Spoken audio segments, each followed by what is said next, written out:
nous rejoint, coordinateur de la France Insoumise. Il n'y aura pas de serrage de main entre les deux. Député des Bouches-du-Rhône, Manuel Bompard, qui refuse d'aller voir François Bayrou cette semaine à Matignon pour discuter du prochain budget. Acceptera-t-il le rendez-vous proposé tout à l'heure par Marine Tondelier? On va en parler dans une seconde. Bonsoir Manuel Bompard. Bonsoir. Tu pars combien de temps au Japon? Alors c'est littéralement écrit en épinglé, frérot. Merci d'être là. Je laisse la parole à Marie dans une seconde. D'abord, qu'est-ce que vous répondez à Othmane Nasrou qui vous dit à l'instant que vous n'appartenez plus au champ républicain? Écoutez, M. Othmane Nasrou appartient à un parti qui s'appelle Les Républicains, et qui est aujourd'hui dirigé par un homme qui disait, par exemple, il y a quelques mois, qu'il y avait des Français de papier, ou qu'une partie de la population française était en régression vers des origines ethniques. Je reprends ces termes. Je ne crois pas avoir beaucoup de leçons de républicanisme à recevoir de sa part. Pour le reste, M. Nasrou n'a rien trouvé de mieux, je crois, pour masquer ses propres responsabilités dans la situation difficile que connaît le pays aujourd'hui, que de s'en prendre à la France Insoumise. J'ai l'impression que c'est un peu le lot quotidien de tout le monde. Je rappelle que... J'avoue, là, il y a plus important que s'en prendre à la LFI. Hein. Là, franchement, tellement ridicule, les Républicains, tellement ridicule. Oh là là là là là. Depuis à peu près 30 ans dans ce pays, la famille politique à laquelle il appartient a gouverné à peu près pendant 20 ans. Et on en est là aujourd'hui. Donc vous voyez, la France Insoumise, elle n'est pas responsable de cette situation. Moi, je ne suis pas venu, si vous voulez, ici pour commenter les déclarations politiciennes des uns et des autres. J'essaye d'apporter une réponse à la situation que le pays connaît aujourd'hui. Et je voudrais, dans notre discussion, parce que j'ai un peu suivi votre émission depuis le début, qu'on n'oublie pas le quotidien des Françaises et des Français. Hein, c'est la rentrée scolaire cette semaine. Vous avez des classes dans lesquelles il n'y a pas d'enseignants. Vous avez des élèves en situation de handicap dans lesquels ils n'ont pas d'accompagnant pour pouvoir aller à l'école.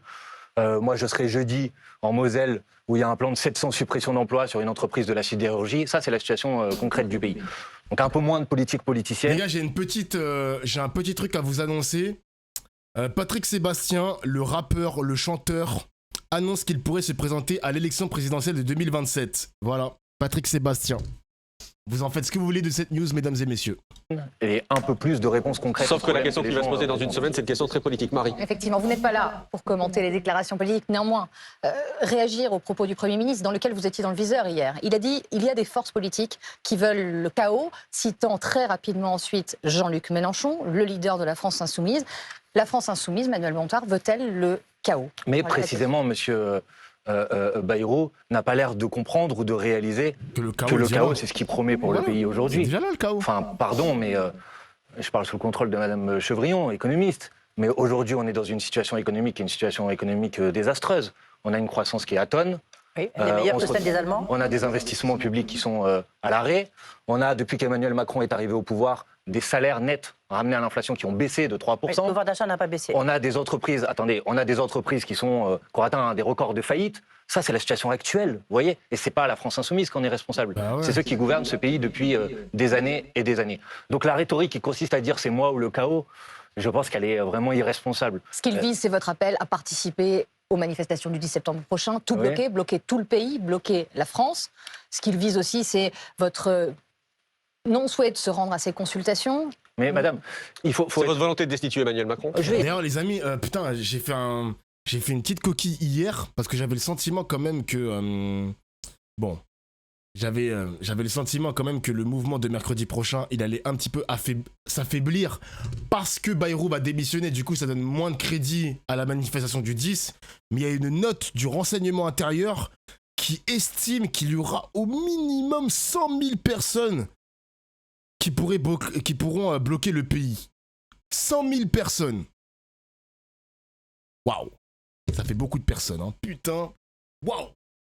Je vais venir sur tous ces points, je les assume complètement. Premièrement, on va commencer par ce qui me paraît être le plus anecdotique. C'est énorme, Monsieur Bayrou, c'est énorme. Il faut le dire, fait quelque chose, pour une fois, de bien. Il demande la confiance aux parlementaires. Je rappelle que ça fait depuis 5 ans qu'aucun gouvernement macroniste n'a demandé la confiance à l'Assemblée nationale. Vous saluez cette décision? C'est bien qu'un gouvernement vérifie s'il y a une majorité de députés pour appuyer sa politique. Bon. Ensuite, il discute avec des formations politiques qu'il espère convaincre de voter la confiance. Ce n'est pas le cas de la France Insoumise. Il a invité tout le monde, il n'a pas invité que celle qui allait voter la confiance. Mais vous savez très bien que la France Insoumise ne votera pas la confiance pour M. Bayrou. Nous combattons sa politique depuis le premier jour. Le Parti Socialiste, mais madame, ira si M. Bayrou, et ne votera pas. Si M. Bayrou voulait discuter, franchement, soyons pas hypocrites, il n'aurait pas attendu la fin de la session parlementaire à l'Assemblée nationale pour présenter ses propositions et pour nous empêcher d'en discuter. Donc il faut pas faire semblant, en fait. Donc nous, on est cohérents sur ce sujet. Nous n'avons pas l'intention de donner notre confiance à M. Bayrou. On ne va pas faire semblant qu'on est capable ou qu'on est en capacité de s'arranger avec lui, parce qu'on ne s'arrangera pas avec lui. Pour une raison simple, c'est que les propos... Manuel Bompard, mon gars, Manuel Bompard, fallait participer juste pour les petits fours de Matignon. La boisson gratos, le champagne, les petits fours, Manuel, la chocolatine, tout ça, le café. Le budget qu'il propose, déplacer, l'orientation politique et économique qu'il propose pour le pays, de mon point de vue, elle nous amène dans le mur. Et donc nous, on pense qu'il faut faire les choses de manière radicalement différente. Et après, c'est la démocratie. Non, c'est pas un profiteur. Bon, j'aurais préféré qu'il profite, hein, parce que si... Ah non, les mecs, s'il vous plaît. Si les petits fours, Manuel Bompard ne va pas les manger, ça va être François Bayrou ou Gérard Larcher. Pitié, genre. Ils sont déjà assez gros comme ça, les mecs. Pitié, je suis pas grossophobe, mais il fallait au moins qu'ils graillent à la table. Ça va finir dans l'estomac de Bayrou et de Gérard Larcher. Pitié, genre. Pitié. C'est aux Françaises et aux Français de choisir entre les différentes orientations politiques qui sont sur la table. Manuel Donc Bompard. ça, c'est à propos du rendez-vous.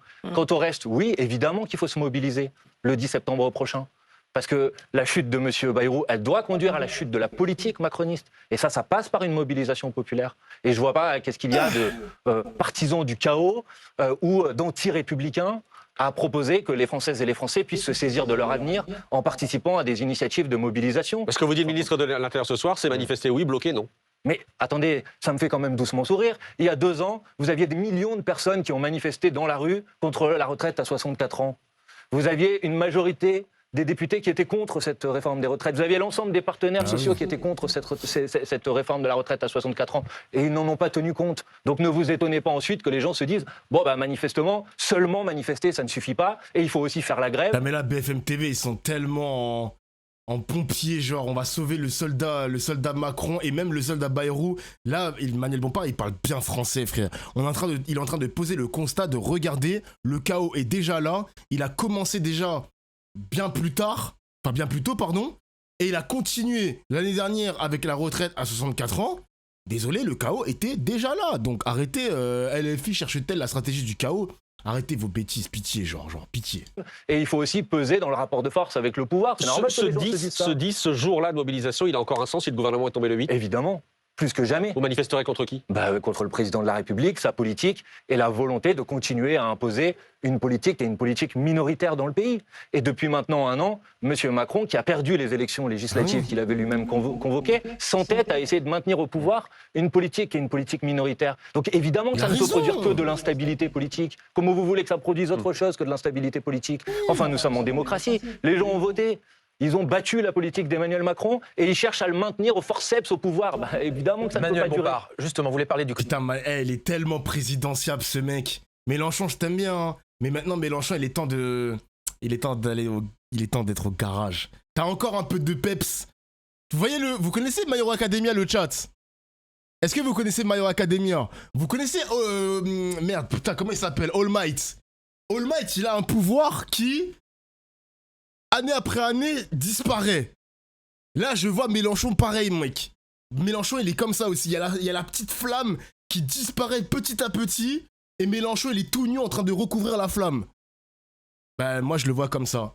Emmanuel Bompard, c'est Midoriya. Manuel Bompard, c'est littéralement Midoriya. Il bégaye pas. Il pose le constat. Il a du charisme. Il a une grosse tête. Donc, ça veut dire qu'on voit qu'il a quand même de la matière grise dans le crâne. Désolé, mon gars. Manuel Bompard, il est largement présidentiable maintenant.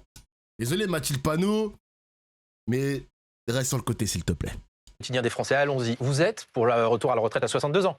Oui, évidemment. Vous êtes pour l'augmentation du SMIC? Oui. Mais pourquoi ne pas soutenir la candidature d'Olivier Faure à Matignon? Il dit que c'est ce qu'il va appliquer, justement, s'il est nommé à Matignon. Pourquoi, d'avance, vous dites, le gouvernement Faure, les socialistes, c'est non. Si ce n'est pas un gouvernement, s'il n'y a pas un LFI à la tête du gouvernement, ce ne sera pas notre gouvernement. Mais qui a dit ça? Nous ne soutiendrons aucun autre gouvernement que le nôtre, Jean-Luc Mélenchon. Oui, le nôtre, oui. Donc dans le nôtre, il y a les socialistes. Le nôtre, c'est le gouvernement de la coalition politique dans laquelle on a été élu l'année dernière. Vous soutenez le projet de budget du Parti socialiste? Je ne vais pas vous dire ça. Non. Je vais être très précis. Vous venez de dire, pardonnez-moi de vous le dire, 2 choses qui sont inexactes.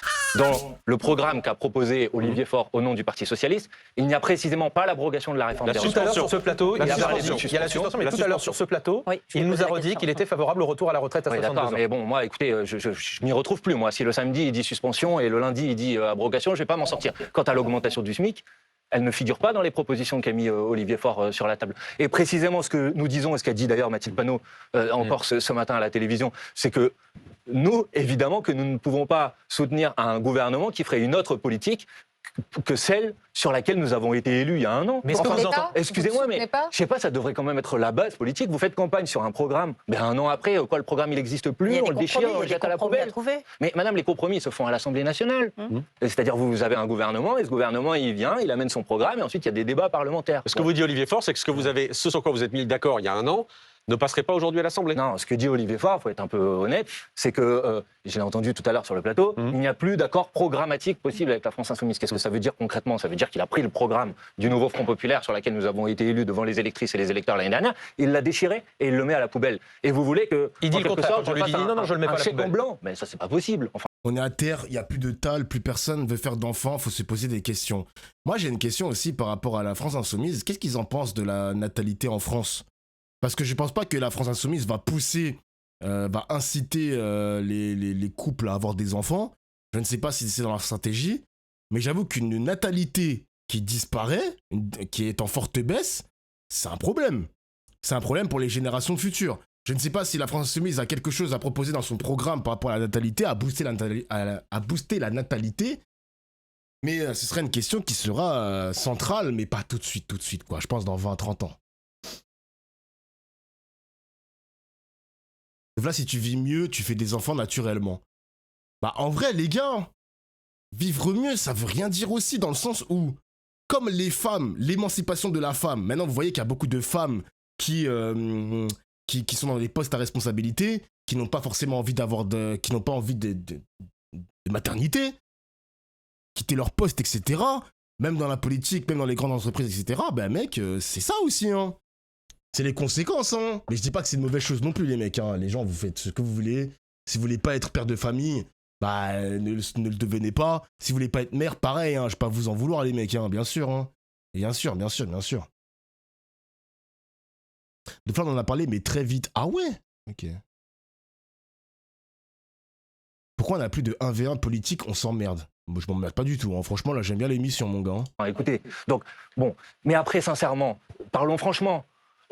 Moi, je vais pas commenter toutes les hypothèses les plus loufoques les unes que les autres, jouer le jeu du casting avec 6 personnes qui défendent des options politiques tout à fait différentes, mais il faudrait dire lequel serait acceptable, lequel serait pas acceptable. Oui. Attendez, moi, je vais être très clair. Je pense que la solution pour débloquer le problème auquel on est confronté aujourd'hui, elle passe par le départ du président de la République et par l'organisation d'une nouvelle élection présidentielle. Même pas par une dissolution. Mais non, une dissolution, on l'a fait l'année dernière. Monsieur Macron n'a pas respecté le résultat. Pourquoi vous voulez qu'il respecte le résultat cette fois?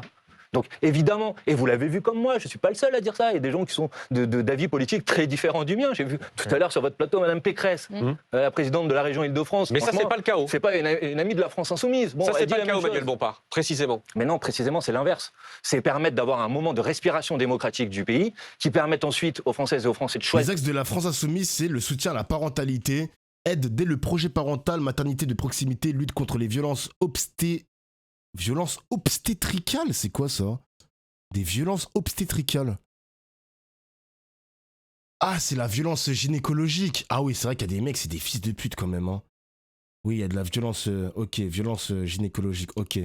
Mode d'accueil, 500 000 places, gratuité des crèches, congé parental équitable en milieu urbain adapté, versement dès le premier enfant, crédit impôt universel, déconnexion du revenu, gratuité scolaire, revalorisation des salaires, aide au logement, enfants endeuillés, meilleur soutien financier pour la monoparentalité, garantie de pension alimentaire, aide juridique accessible.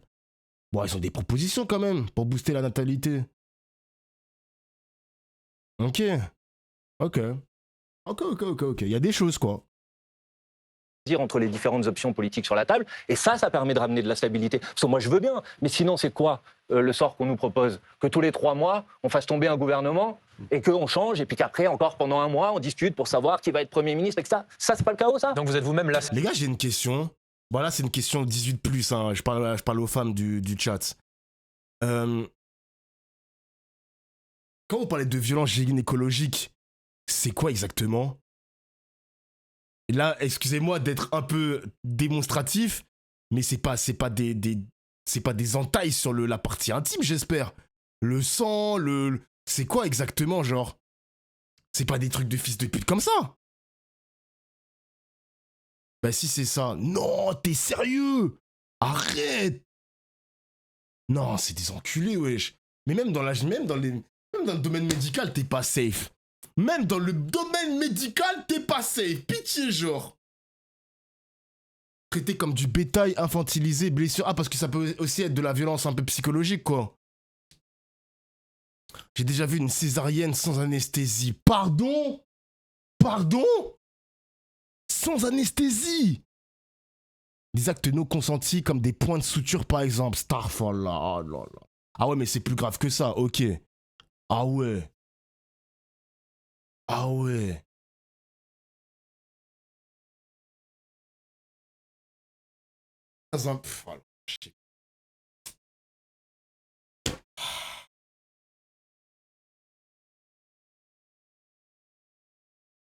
Imagine-toi une femme noire ou arabe face à un médecin raciste de flop. Qu'est-ce que vous voulez que je vous dise, les mecs? Il y a beaucoup d'examens sans consentement ou mal faits qui font mal avec des outils horribles, genre métal. Ah, en métal, pardon. Genre le spéculum. C'est quoi ça, spéculum? Spéculum. Ah, c'est le... Ok, c'est bon, je sais ce que c'est. Ah ouais, c'est... Ah ouais, quand même, là, on est sur un truc très sérieux, quoi. D'accord, ok. Ah ouais, ok. Ok, les filles. D'accord, j'ai... Ok. Waouh. Et en plus, c'est bâtard, parce que moi, gynécologie... Eh, les gars, les gynécologues sont bien payés, hein. Eh, ils ont un bon salaire, ces enculés, hein. Très bon salaire, hein. Et ils font des trucs comme ça, ces enculés. Non, c'est trop grave. Ou non, c'est trop grave. Mais bref. De renverser les gouvernements les uns après les autres. Mais c'est pas que je suis lassé de renverser les gouvernements, c'est que les gens, ils ont le droit de pouvoir choisir la politique qu'ils ont envie que le pays mette en place, tout simplement. Et la dissolution, elle ne réglera pas cette question. Alors j'ai entendu le président de la République dire « j'ai été élu pour 5 ans ». Tout à fait. Et souvent, on m'objecte cet argument. Très bien, mais l'année dernière, quand les gens ont voté aux élections législatives, ils ont élu des députés pour 5 ans aussi, non? Non? Et pourtant, ça ne vous choque pas qu'on envisage l'hypothèse d'une dissolution de l'Assemblée nationale? Alors pourquoi ce qui est vrai pour les parlementaires ne pourrait pas être vrai pour le président de la République? Est-ce qu'on franchirait pas une étape de plus? Quelque chose qu'on n'aurait jamais testé pour le coup depuis le début de la 5e République? Oh, c'est pas vrai, on l'a déjà testé. Là aussi, le président de la République, dans une interview... renverser un président? Non, attendez. Le président de la République, il y a quelques semaines, dans une interview, se comparait au général de Gaulle. Alors moi, je ne suis pas partisan de la politique du général de Gaulle. Mais quand le général de Gaulle avait perdu un vote devant les Françaises et les Français, il en avait tiré les conséquences. Je parlais de la destitution telle que vous la voulez. Ah ben si M. Macron ne veut pas être destitué et préfère démissionner, ça me convient parfaitement. Mais, excusez-moi, il y a eu des gens qui, parfois, même si au nom de l'idée qui se faisait du pays, comprenaient qu'ils étaient devenus en quelque sorte un obstacle à l'avancée du pays et qui ont tiré et qui assumaient leurs propres responsabilités. Je ne vois pas ce qu'il y a de chaotique à proposer qu'on organise une élection et que les gens tranchent. Petite parenthèse, quand on parle de la destitution, parce que vous le confirmez, vous allez bien déposer une motion de destitution. Je peux même vous dire que le 9 septembre, au lendemain de la chute de François Bayrou, qui, tout le monde le sait, est inéluctable aujourd'hui, nous redéposerons une motion de destitution. Et vous pouvez nous dire aussi qu'elle n'a aucune chance de passer ou pas? Mais alors ça, vous savez, Maxime Zvitek, ça me fait un peu sourire parce que je me rappelle, il y a 2 semaines à peu près, je fais une interview avec M. Daré. Et à l'époque, on disait, nous les Insoumis, nous allons déposer une motion de censure immédiate. Et on me disait, mais ça n'a aucune chance de passer, vous êtes les seuls à défendre ça. Puis là, 2 semaines plus tard, vous avez remarqué que tout le monde considère maintenant qu'il n'y a plus de suspense et que M. Bayrou va tomber dans quelques jours. Parce qu'il a quasiment voté lui-même la motion de censure. Les choses qui n'ont aucune chance de se passer il y a 2 semaines et qui deviennent une réalité 2 semaines plus tard. Sauf les téléspectateurs, la motion de destitution. Ils ont toujours été à l'avant-garde, la France Insoumise. Ils sont toujours les premiers, hein. C'est toujours les premiers à prédire un petit peu le paysage politique français. Eh oui. La post-vérité, mais bien sûr. C'est 2 tiers de l'Assemblée, 2 tiers du Sénat et 2 tiers de l'autre. Ça doit passer par les fourches politiques de la Commission des lois. Je ne vous dis pas que c'est facile. Et du bureau du président. Je ne vous dis pas que c'est facile, mais j'observe que de plus en plus de figures dans le champ politique aujourd'hui considèrent que c'est la solution. J'observe à vos dans un de vos vos sondages, c'est un coup de com' des Insoumis une nouvelle fois. Oui, mais en fait, les Insoumis, dès qu'on fait quelque chose, c'est immédiatement dénigré. Et puis quelques mois plus tard, finalement, tout le monde se rallie à cette position. Donc je forme le vœu que ça soit la même chose sur la démission ou la destitution du président de la République. D'ailleurs, j'observe que dans un de vos sondages que vous avez commandé vous-même, je crois que c'est 67% des Français qui sont favorables à la démission du président de la République. Donc moi, si c'est une position isolée, une position qui est soutenue par 67% des Français, moi, ça me va. En tous les cas, ce qu'on peut dire, c'est quand même l'arrivée de la France Insoumise. Ça fait peur à nos partenaires européens, ça nous fait peur, notamment au marché financier. Qu'est-ce que vous pouvez dire pour les rassurer? L'autre jour, vous avez été parlé devant des chefs d'entreprise à l'occasion de la REF, les rencontres des entrepreneurs de France. Et il y a un dialogue qui s'est instauré. Vous-même, vous avez dit c'est un peu la première fois que je parle devant des chefs d'entreprise. Non, devant le MEDEF, j'ai dit. Devant le MEDEF. Pas devant les chefs d'entreprise. Je rappelle que le MEDEF ne représente pas toutes les entreprises de France. Absolument, non, ça représente une partie importante, mais une partie. Qu'est-ce que vous pouvez dire aux marchés financiers, aux partenaires européens pour dire mais non, nous, on est capable de gouverner sans forcément que ça soit le chaos? Mais précisément que c'est la logique politique et économique à l'œuvre qui nous amène dans le chaos. Enfin, Madame Chevrillon, le budget de cette année, il a divisé la croissance par 2. Par rapport aux prévisions de croissance de l'année dernière, on est à 0,7. Il y a Donald Trump aussi qui reste. Attendez. On est à 0,7. On annonçait plutôt 1,4 s'il n'y avait pas eu le budget de cette année. Pourquoi? Pour une raison simple. Très simple, que tout le monde va comprendre. C'est que quand vous avez une politique de baisse du pouvoir d'achat des Françaises et des Français, quand vous avez une politique de baisse des investissements publics, ça produit de la récession économique. Pourquoi? Parce que les gens peuvent moins consommer. Donc vous allez avoir, vous l'avez eu pendant l'été, dans les restaurants, les gens ils prennent pas de dessert parce qu'ils ont moins les moyens. Ils vont plus chez le coiffeur, ils vont pas au cinéma. Et donc vous vous retrouvez avec des entreprises, des artisans qui... T'as pareil les mecs, le prix des tickets au cinéma, c'est abusé. Comment c'est devenu cher le cinéma? C'est abusé, frère. Comment tu veux qu'on consomme? Comment tu veux qu'on fasse tourner la machine si tout coûte cher en France? Tout coûte cher. Pareil, les mecs, la consommation aussi sur la télévision, par exemple, pour consommer du football, faut que par exemple, la Ligue 1, la Ligue 2, la Ligue espagnole, la Ligue anglaise, enfin Première Ligue, etc., même l'Allemagne, faut au moins avoir 3 chaînes de télévision. 3 chaînes différentes. Il y a des pays, en Angleterre, il y a des pays où il y a tous les championnats sur une même chaîne. The fuck. Donc quand t'es pas sur le piratage, et tu consommes au minimum 2 ou 3 chaînes, parce que t'aimes trop le football et t'es obligé de dépenser de l'argent comme ça, bah mec, ça te prive de consommer autre chose. Vous vous rendez compte tout coûte cher maintenant. Tout coûte cher et il faut avoir différents types d'abonnements. Maintenant, les gens, ils sont sur Netflix aussi, Disney+, HBO, ils ont Canal+, parce qu'il y a aussi les droits sur la Ligue des Champions. Mec, on s'en sort plus, hein. On s'en sort plus du tout, les amis. C'est n'importe quoi, genre. Je voulais aller au cinéma avec madame. J'ai 31 ans, donc du coup, j'ai plus les promotions et tout. Mais le cinéma, c'est pas que pour les jeunes. On veut découvrir aussi le 7e art, c'est pour aussi les vieux. Désolé. Mais le ticket du cinéma qui est à 15 €, sans compter le popcorn, faut vous baiser. Il faut vous baiser. Désolé, 15 € le ticket de cinéma, faut aller se faire enculer, gros. C'est quoi ça? C'est n'importe quoi, genre. C'est n'importe quoi. Et me faites même pas croire que... les gars, me faites même pas croire que vous allez au cinéma sans prendre du popcorn. Là, faites pas les mecs, le chat. Je pense que 90% de mon chat, quand ils vont au cinéma, ils prennent des extras. Vrai ou faux? Vrai ou faux? Jamais. Quoi? Attends, j'ai appris quelque chose. Faux. What? Vous prenez aucun extra au cinéma? Vous venez au cinéma juste pour le film? Ah ouais? Ça dépend du film. Oh, ça, je suis d'accord. Ça dépend du film. Wow. Après, j'avoue que le prix du ticket... Mais tu vois, c'est ça aussi le problème. Le prix du ticket t'incite à ne pas prendre des extras. Si le prix du ticket était pas cher, t'aurais pris ton extra. Mais bon, tout coûte cher en France, qu'est-ce que je te dise? Tout coûte cher en France. Le prix du popcorn est à 10 € aussi, c'est n'importe quoi. Alors, Dauphin, on ne se refuse rien. Alors, ok, je vais au cinéma, je paye le plein tarif, je paye le popcorn, je paye la boisson, je paye les 2 popcorns. Voilà. Ok, ça m'a coûté le prix d'un ticket pour aller à Disney. Mais les gars, ça fait longtemps que je suis pas allé au cinéma. Ça fait longtemps que je suis pas allé au cinéma, sa mère. Le dernier film que j'ai vu au cinéma, je m'en souviens même plus tellement que ça faisait longtemps. Je regarde tous mes films en stream maintenant, les mecs. Mec, le cinéma, c'est ici, mec. C'est ici que ça se passe en stream maintenant. Et oui, bro. En fait, ont moins de clients, que la consommation populaire, elle est plus basse.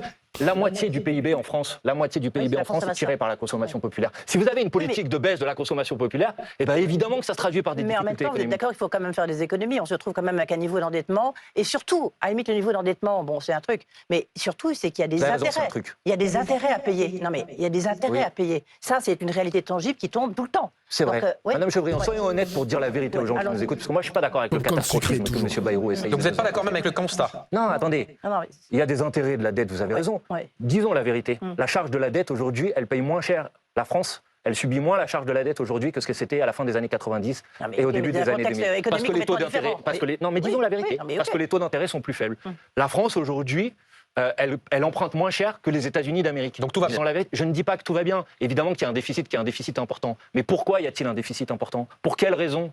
Pourquoi il y a un déficit important? Est-ce que vous savez que si, depuis qu'Emmanuel Macron est arrivé au pouvoir, on était resté au même niveau de recettes en pourcentage du PIB, aujourd'hui en France, le PIB serait est-ce que c'est une raison le déficit pour augmenter encore la dette? Attendez, si, je vais terminer ma démonstration. Si le pourcentage de recettes était resté au même niveau quand Emmanuel Macron est arrivé au pouvoir, aujourd'hui, le déficit en France serait inférieur à 3% du PIB. Depuis qu'Emmanuel Macron est arrivé au pouvoir, le problème, c'est pas l'explosion de la dépense publique. Le problème, c'est la perte de recettes pour l'État. Pourquoi? Parce qu'Emmanuel Macron a fait des cadeaux aux grandes entreprises, a fait des cadeaux aux plus riches, et que contrairement à la FAD, Manuel, attendez, sur ce point-là précisément, pas que, vous parlez systématiquement des grandes entreprises, des grandes fortunes, etc.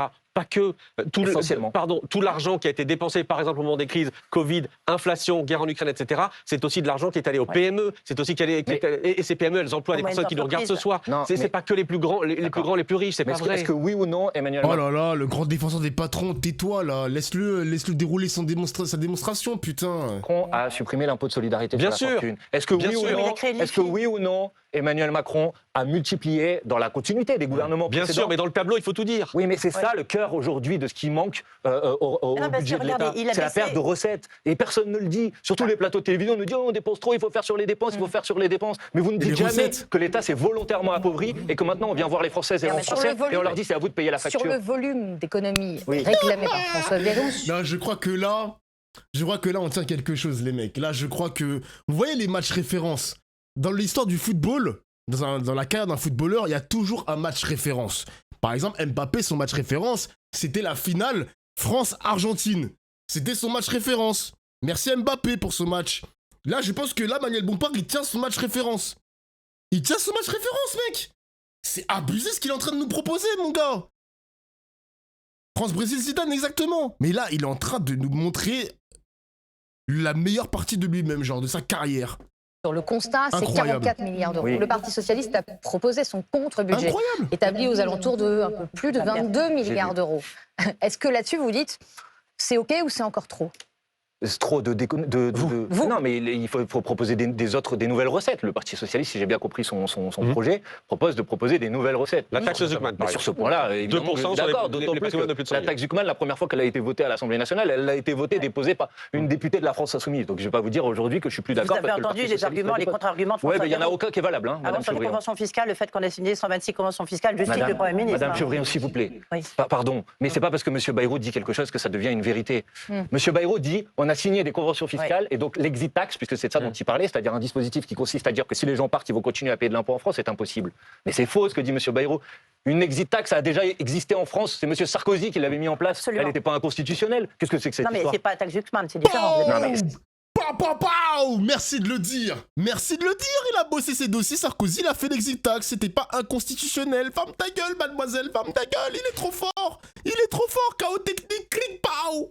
C'est un dispositif qui vient... Voilà. Attendez, essayons d'être clairs pour les gens qui nous écoutent. La taxe Zuckman, c'est l'idée de dire que les gens qui ont plus de 100 millions d'euros de patrimoine doivent au moins payer 2% d'impôts. Enfin, j'ai fait quelques calculs pour vérifier vite fait. Vous savez qu'en moyenne, pour les Français, par rapport à leur patrimoine, ils ont à peu près 7% d'impôts par rapport à leur patrimoine.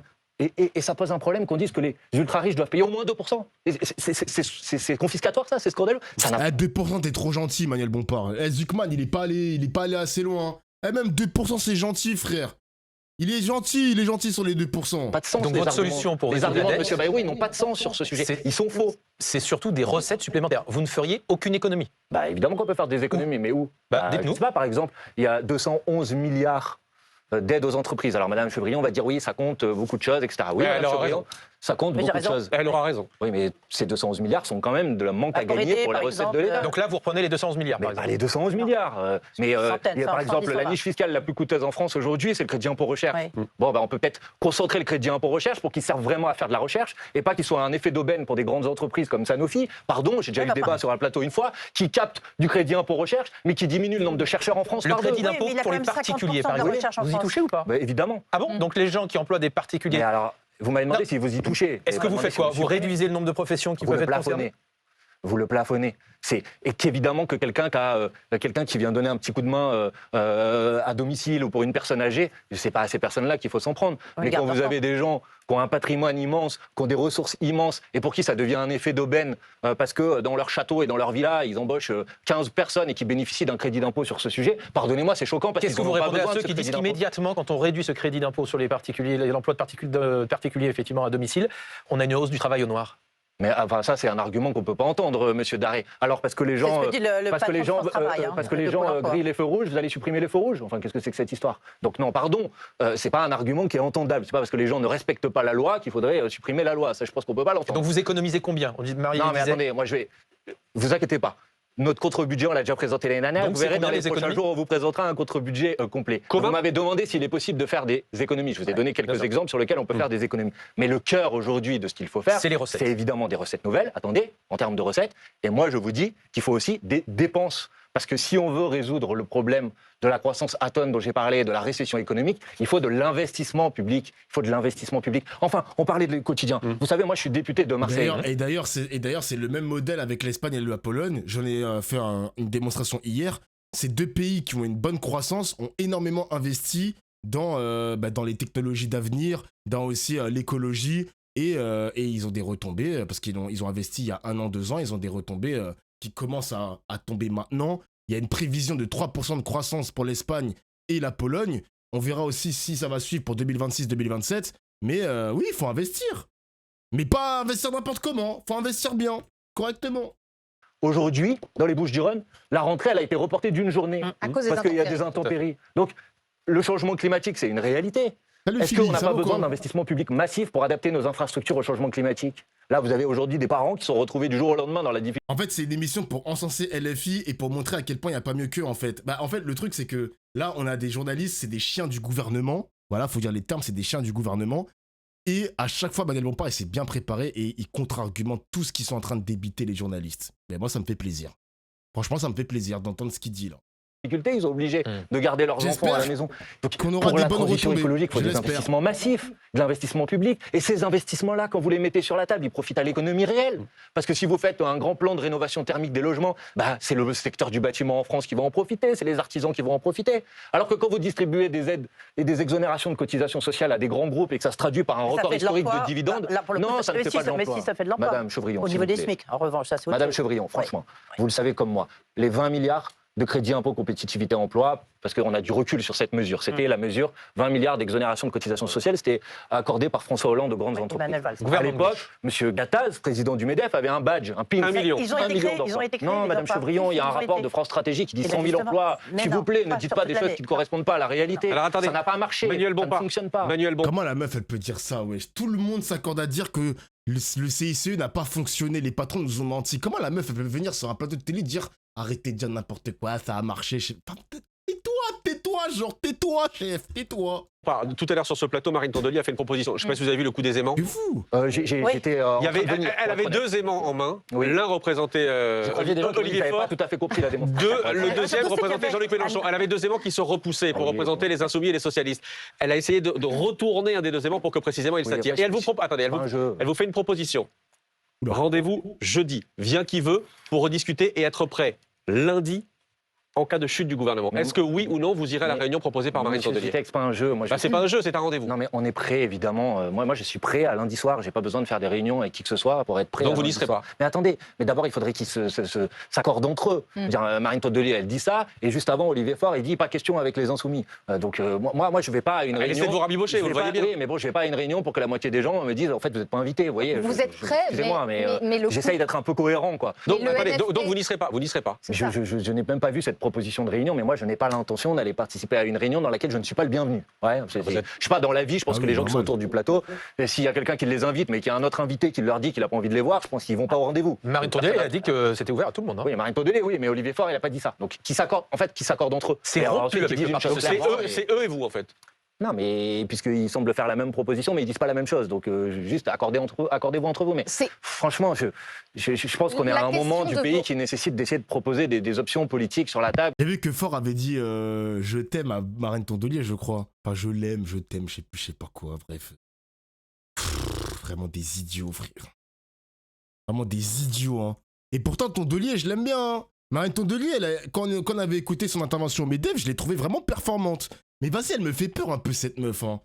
Vraiment, cette meuf, elle me fait peur. Et encore une fois, les mecs, c'est de gauche irréconciliable. Encore une fois, on a la démonstration. Et quand Macron va dissoudre l'Assemblée nationale, putain, j'espère que le PS va encore pas des députés. Et j'espère que la France Insoumise ne va pas donner le feu vert à allez-y les conscrits, votez pour le PS s'ils sont face au RN ou je sais pas quoi. Eh, ça y est, c'est bon, faut arrêter les trucs comme ça. Ça y est, faut arrêter. Eh, vous mettez des candidats devant le PS et bonne chance, c'est tout, c'est comme ça, frère. Faut rien céder, ouais, c'est tout, c'est comme ça. Même s'il y a le RN en face ou un autre parti politique, eh, vous mettez un candidat LFI dans la circo PS et c'est tout, c'est bonne chance, c'est les Français qui vont décider. Eh, moi, j'en ai marre des discussions, des négociations. Après, à la fin, si on se retrouve avec le RN en majorité absolue, ben nique sa mère, c'est les Français qui décident, ma gueule, c'est tout, c'est comme ça. Mais il faut avoir une colonne vertébrale, c'est fait que le PS tous les jours, parce qu'on en arrive à des trucs comme ça. À des Olivier Faure qui bombent le torse, à des Jérôme Guelsch qui bombent le torse. Pourquoi ? Parce qu'ils ont beaucoup de candidats, enfin, ils ont beaucoup de députés maintenant à l'Assemblée nationale. Donc, quand tu peux peser dans les négociations, tu fais le malin. Tu peux te permettre de faire le malin. Jure, un nouveau sub. Mais quand t'es en minorité, tu fermes ta gueule comme LR. Tu vois bien que LR, les députés LR, ils ont pas de buzz. On regarde l'état de Laurent Wauquiez. Laurent Wauquiez, il ferme sa gueule. Il fait ses vidéos de merde sur TikTok et sur Twitter, mais il a zéro buzz, ce mec. Eh, on en a marre maintenant des alliances comme ça. LFI, je vais vous en vouloir si vous refaites des trucs comme ça. Hein. Moi, je t'aime bien Manuel Bompard, mais c'est fini les alliances de merde comme ça. C'est fini, frère. Eh, faut arrêter les conneries comme ça. Merci pour le sub, monsieur Monde Cruel. Merci, mon gars. Eh, c'est bon, c'est fini, ça. Un nouveau sub. Putain, je suis dégoûté. Trump n'est pas mort. Tant mieux, parce que s'il meurt quand je vais au Japon demain, ben, je perds mon buzz. C'est le boutiquier, hein, le boutiquier qui part en couille. Merci Zorander pour le sub. Merci, mon gars. Faut arrêter de donner du buzz, ils ont pas compris LFI. Les gars, je vous ai dit, à un moment donné, faut être démocrate. Si les Français veulent voter RN face à une circo PS, voteront RN, c'est tout. On va les combattre autrement. On va combattre le RN avec d'autres armes, c'est tout. C'est comme ça, mon gars, on a les réseaux sociaux. Mais entendre un LFI dire, votez PS, on retire notre candidat et bonne chance, arrêtez, c'est bon, faut arrêter avec ça maintenant. Faut arrêter. J'ai l'impression que LFI souhaite partir en pur solo en laissant maintenant un ultimatum au PS et aux écolos et en leur disant maintenant soit vous devez faire des alliances avec le gouvernement et vous ne serez pas écoutés parce que vous ne pesez rien, soit vous vous mettez derrière nous parce qu'on a 3 fois votre force politique. Si c'est ça, ouais c'est ça, c'est le pari risqué, mais bien sûr. Mais le PS ne va jamais accepter les mecs. Hein. Partez du principe, sauf scénario improbable, partez du principe que le PS et LFI c'est fini. Genre c'est le divorce ultime. C'est finito, frère, c'est fini. Ah, c'est fini. Maintenant, les alliances comme ça, c'est terminé. Et il y a un mec du chat qui le dit très bien, premier message, bienvenue à toi. C'est le peuple qui décide, entièrement d'accord avec toi. Maintenant, c'est le peuple qui décide, mon gars. Il faut partir de ce postulat-là. Arrêtez de faire des alliances. Arrêtez de faire des alliances contraires en plus. Parce que tout oppose le PS avec LFI. Parce que je vous rappelle que François Hollande, il a été combattu par LFI durant son mandat. C'est terminé. Arrêtez. C'est le peuple qui décide maintenant, c'est fini. C'est fini, frère. C'est là que le militantisme doit proc en vrai, exactement. C'est là où maintenant, les militants doivent donner le maximum sur le terrain. Parce que oui, la politique, les gars, c'est que du terrain. Hein. C'est pas que des streams Twitch, hein. C'est aussi beaucoup de terrain. C'est pas que de la télé non plus. Hein. Donc il faut que les militants soient extrêmement performants par rapport au PS. C'est tout, c'est comme ça, mon gars. C'est tout, c'est comme ça. Aymeric Caron a aussi basé sa position de ne plus faire barrage. À l'époque, Macron a refusé l'accès. Oui. Ben, Aymeric Caron, il a dit qu'il ne fera plus barrage maintenant. Eh ben, il a une position juste et équilibrée. Il a raison.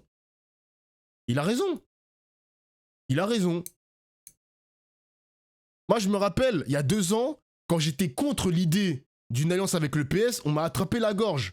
Même si j'aimais bien Olivier Faure, j'étais quand même contre l'idée d'avoir des alliances PS, LFI, ça a donné François Hollande qui gagne la Corrèze. Enfin, je crois que c'est la Corrèze. Moi, j'étais pas d'accord avec ça. On m'a dit, hey, Dofla, ferme ta gueule, parce que sinon, si c'est pas le PS, c'est le RN. En mode, le combat politique va s'arrêter au moment où le RN aura la majorité absolue. Bah non, le combat politique continue. Frérot. Ils ont la majorité absolue, et alors ? On s'en bat les couilles, frère. Le combat continue. C'est quoi le problème? C'est quoi le problème? C'est un chantage, ça, en vrai. Mais bien sûr, c'est un chantage, les mecs. Faut pas avoir peur de le dire. C'est un chantage. C'est littéralement du chantage. Le mec, le mec de la Serco, il se retrouve avec un candidat PS ou RN. Il voit que le LFI, il est parti. Il se dit, oh, vous me faites chier. Moi, je vous aime, LFI. J'aime pas le PS, mais je suis obligé de voter pour eux. Ah, casse les couilles. Bah, moi, ça me casse les couilles aussi. Ça me casse les couilles. On peut pas jouer avec la vie des gens comme ça. Mais bien sûr, mais bien sûr.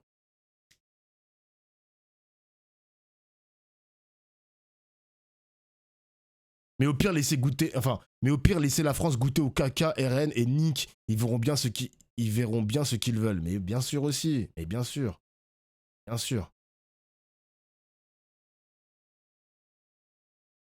RN majorité absolue, c'est une catastrophe totale. Pour les droits humains, ils pourront voter toutes les lois racistes et homophobes qu'ils veulent. Après, les amis, la politique, c'est bien. La politique, c'est pas que les institutions, les amis. Hein. Je vous rappelle qu'on a fait des choses en France, hein. Dans le 18e siècle, on a fait des choses, hein. Donc évidemment qu'on ne sera pas d'accord avec ça, évidemment que les gens vont descendre dans les rues, mais la politique, c'est pas que les institutions, ma gueule, hein. Eh oui, hein. Attention quand même, hein. On a fait des choses, ma gueule, hein. Donc ok, le RN aura les pleins pouvoirs, pas de problème. Enfin, si, c'est un problème, mais pas de problème pour continuer le combat politique. Attention, hein. Attention. Qui sont des options politiques claires, crédibles, où on comprend des choses aux réponses aux questions que vous posez. Et moi, je crois que c'est assez clair ce que je propose. C'est-à-dire que je pense que si M. Bayrou tombe, la question qui est posée, c'est celle du départ du président de la République. Et si le président de la République a une élection présidentielle anticipée, ensuite, c'est la démocratie. Vous semblez totalement écarter l'hypothèse d'une dissolution. Non, je ne l'écarte pas. Dans l'entourage du chef de l'État, on le dit, il ne la souhaite pas, mais il a retrouvé son pouvoir constitutionnel de dissoudre à nouveau. Oui. Vous semblez complètement écarter cette hypothèse. Pourquoi? Parce que le NFP de juin 2024 ne pourrait pas avoir lieu aujourd'hui. Madame Chantrey, moi, je ne l'écarte pas. Vous me demandez quelle est, de mon point de vue, la solution pour la stabilité du pays. Je vous dis que de mon point de vue... Et si une dissolution est décidée par le président de la République? S'il y a une dissolution, il en a le pouvoir. Donc s'il y a une dissolution, il y aura des élections. Et s'il y a des élections, ce que je peux vous dire, c'est que nous, les Insoumis, on fera en sorte qu'il y ait dans chaque circonscription un candidat porteur du programme du nouveau Front Populaire. Est-ce que vous souhaitez parce que contrairement à M. Faure, nous n'avons pas déchiré le programme du nouveau Front Populaire, tout simplement. Et après, on le fera avec ceux qui ont envie de le faire avec nous. Voilà. Mais on restera sur le même programme que la dernière fois, parce que, pardon, la politique, c'est d'abord le programme, des propositions qu'on fait aux Françaises et aux Français. Ça sera exactement le même programme.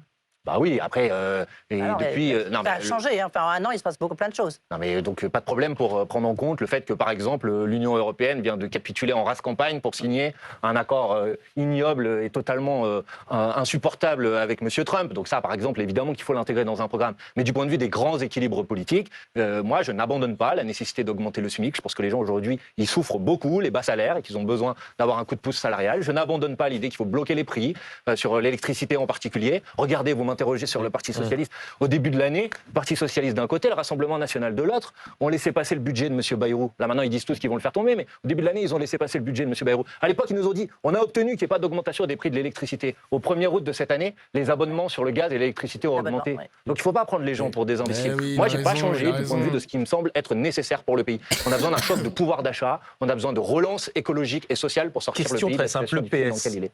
Ah, vraiment très simple et très courte alors. C'est un adversaire ou c'est un partenaire? Adversaire ou partenaire? Je vous demande juste un mot pour répondre. Mais moi, monsieur Daré, adversaire ou partenaire? Monsieur Daré, moi je ne suis pas là pour jouer au jeu des devinettes des mots. Donc le Parti Socialiste a été l'année dernière un partenaire puisque nous avons présenté ensemble des candidatures communes. Et depuis, et je le regrette, je vois qu'il tourne la page de l'accord du nouveau Front Populaire, qu'il en déchire le programme, qu'il en a même écarté la candidate. L'année dernière, on disait Lucie Casté comme candidate si le Premier ministre veut nous nommer. Maintenant, monsieur Faure cherche à s'imposer à sa place. Qu'est-ce que vous voulez que je vous dise? Donc moi, pardon, j'essaye d'être utile à mon pays et d'apporter des réponses qui permettent de sortir le pays de la situation difficile. Manuel Bompard, dans une seconde, Jean-Philippe Tanguy à votre place, est-ce que vous avez un mot à lui dire? Avec M. Tanguy, peut-être demander à M. Tanguy, puisqu'il est juste là. Il a laissé le gouvernement de M. Bayrou en place pendant 6 mois. Et à cause de cette décision, comme je le disais, les prix de l'électricité ont augmenté, par exemple, pour prendre cet exemple-là. La réforme des retraites à 64 ans n'a pas été abrogée. Donc peut-être lui demander pourquoi il a fait perdre 8 mois au pays. Eh bien, on lui pose la question tout de suite. Merci Manuel Bompard. Merci à vous. Coordinateur de la France Insoumise, député des Bouches-du-Rhône, d'avoir été avec nous en direct. Ils vont pas se serrer la main, je suppose. Ils vont pas se serrer la main.